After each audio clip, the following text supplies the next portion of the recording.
We feel like we're in between lives.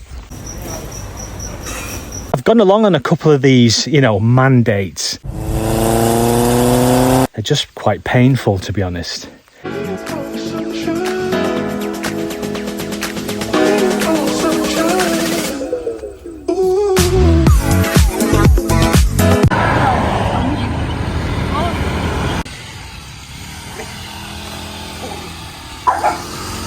Hello, dollar. Hey.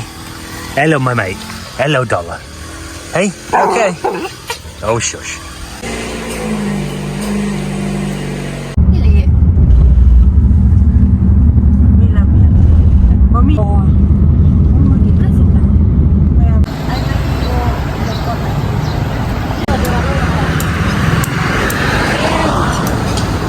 Sawadee khap. Khap. Sawadee khap. เอาหมูปิ้งไปแล้วอ่ะหมูปิ้งขึ้นมาบ่าวถูกใจเอาแกเมียก็ถูกไล่อยู่ Pet ไหมครับ ผิดค่ะ ผมชอบ pet ผมชอบเผ็ดเอาหมูปิ้งอีกเท่าไหร่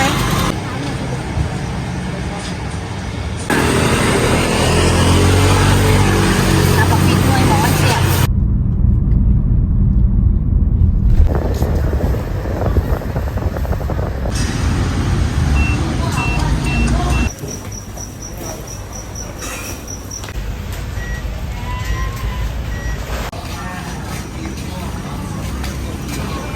เอาตัวนึงเอาปลาดุกเลยจ้ะใช่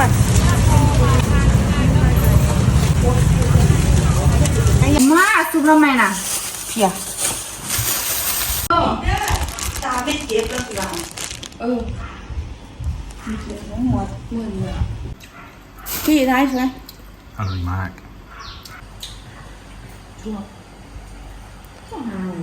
Come on, you lazy dog. Come on. Oh, money, come on. Hey, come on. Let's go out. Come on, I know it's wet. It's just me and the dog today.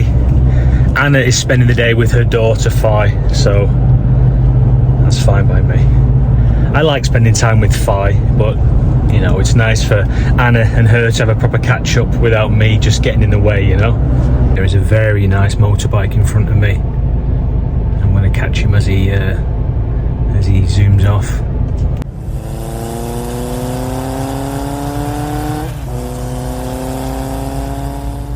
We're driving into some heavy weather. It's gone very dark all of a sudden. It's okay, it's what we need. It's what we need on the farm. A big blast of heavy rain. We need some torrential storms this week.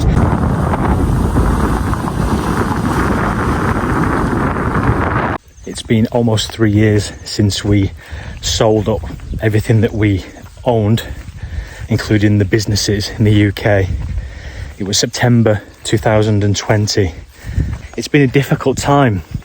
When we actually made that move, we were under the impression that we would be in Thailand within a couple of months and we would have a house built and living in the house on our land, on this land, maybe 6 months beyond that. So we were thinking maximum 1 year.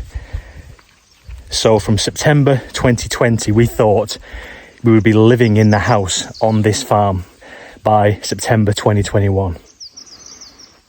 Obviously not. Things rarely go to plan, and especially in Thailand.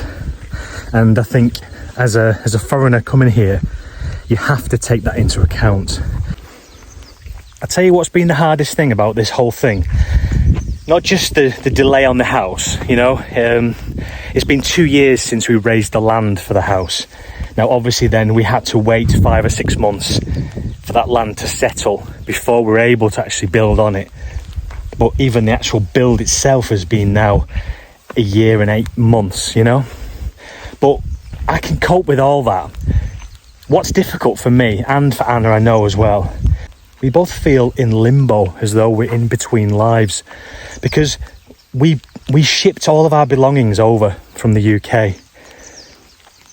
We did that in April or May 2021. All that stuff got boxed up and put away in storage 3 years ago. Now, it's been since delivered to Thailand, and then we've rented a couple of different houses, but 90% of our belongings have stayed in boxes. And that's what I mean, we're kind of in between lives. We haven't got those creature comforts. I'm really missing things.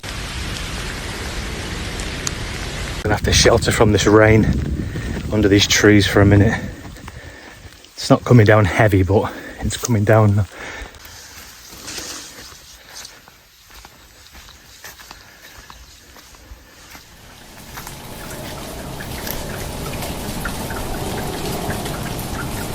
I'm not complaining about the rain.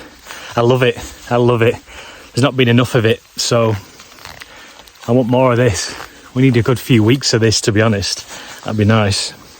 Something else that I think is maybe not addressed enough, and certainly something I've never really spoken about, and it's loneliness as a foreigner within Thailand. I would imagine everybody goes through the same thing. I don't know how you can't really at some point. Now look, I'm lucky in as much as I genuinely enjoy my own company. But there are times when I am lonely. I think that's unavoidable, you know, and the language barrier is obviously a big thing. Cultural difference is a big thing as well. And the fact that I do see other foreigners around and about, especially in the city. I see them in shopping in Lotus and this kind of thing. But I don't know, it seems a little bit forced to kind of, you know, present yourself to somebody as though like, can we be friends? That's not my style. It's not my cup of tea at all. And I'll be honest, Anna has tried to sort of set me up before now with other foreigners, husbands or partners of friends of hers or people she went to school with, you know, and who've got foreigner husbands. And I've gone along on a couple of these, you know, mandates, and well, they're just quite painful, to be honest. It's just not my thing. Look, I'd appreciate comments about this, you know, other people's insight into this, because I don't know, I'm of the opinion that I don't like to sell myself short. I never have done. And when I've sat through these blind dates in Thailand, and I've not enjoyed them, and I've given them a couple of chances. I don't want this to sound like I'm giving them a chance to be a friend with me. You know, I'm not stuck up my own arse like that. It's just that if I don't really enjoy these encounters, I don't want to keep putting myself through that again and again and again. It probably doesn't help that I'm not into the bar scene, you know, it's not my kind of thing. Going and sitting in a foreigner-owned bar with the sports on the television and drinking Leo beers. Nothing against anybody who does that, but I just consider it to be a waste of time. For me personally, you know, and I'm sure that someone else who is happily sat in a bar and genuinely enjoying the company of others in the same situation would say that I'm wasting my time walking around this 12-ride plot of land talking to a camera for YouTube. You know, each to their own. I completely understand that. I think loneliness is just one of those things that you have to accept is part and parcel of being here. Now, it's a balance, isn't it? If you're feeling lonely more times than you're not, I think something has to be done about it. You know, you have to address that, because that's going to lead to real dark mental problems. And it's not like that for me. It's just that I do feel lonely now and again. Yeah, so I'll tell you what as well.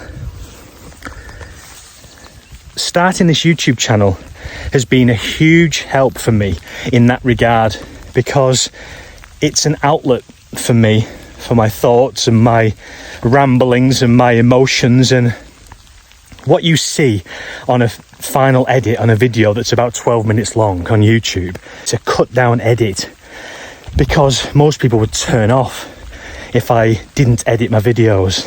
But that doesn't matter. What matters is the fact that I've got the camera rolling and I'm here talking in the rain on my own, and it is an outlet for me. It doesn't matter that 90% of what I'm saying will ultimately be deleted and thrown away into cyberspace. That doesn't matter at all. The important thing is I'm getting it off my chest. If you're quite new to Thailand as a foreigner and you're feeling lonely, and maybe your wife gets a bit fed up of you constantly telling her your thoughts and your problems, as I think my wife does, then, you know, start a video diary. And if you feel like you want to put it on YouTube, then do it, but you don't have to. It's almost like therapy, isn't it?